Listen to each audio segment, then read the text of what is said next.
الله أكبر الله أكبر الله أكبر لا إله إلا الله الله أكبر الله أكبر ولله الحمد. سلامونه یارانو، څنګه چې تاسو ته معلومه ده د غټ اختر ورځ ده او روان شو د مانځه په لوري. سهار ټیم دی او زه وم جبیل ته راغلی وم او د جبیل ملګري روان شو جومات ته. سوچ هم دا و چې د اختر لمونځ وکړو، مسافري شو څه د اختر لمونځ شي.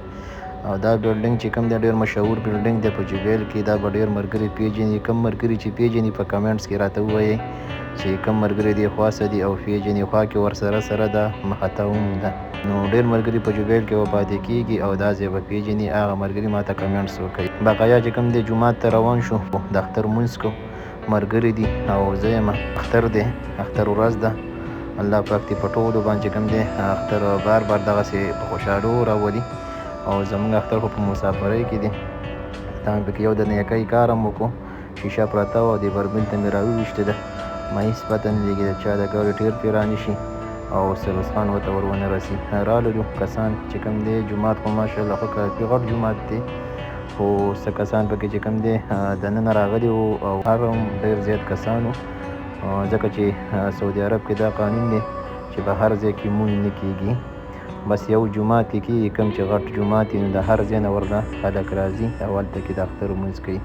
دې ځای کې چې کوم دی بنګالیان هم وو، هغوی پکې خپلې سوداګانې خرڅولې او اکثر چې کوم دی بنګالیان د جمعې په ورځ راځي جوماتونو ته او د خپلې سوداګانې خرڅوي، مطلب د موبایل چارجر شو، بیټري شوه ده او هر قسم سامان دوی څه ورڅخه خرڅوي. بیا چې کوم دی یارانو لمونځ وشو د اختر او خلک چې کوم دی سره روان شو، څه ناست وو، خطبه یې اورېدله. خطبه اورېدل چې کوم دی دا ډېر ضرور دي. نو څه ملګري چې کوم دی خطبه یې اورېدله ناست وو او څه روان وو. البته خیر هغوی هم اورېدله خطبه، خو د جومات نه راوتله.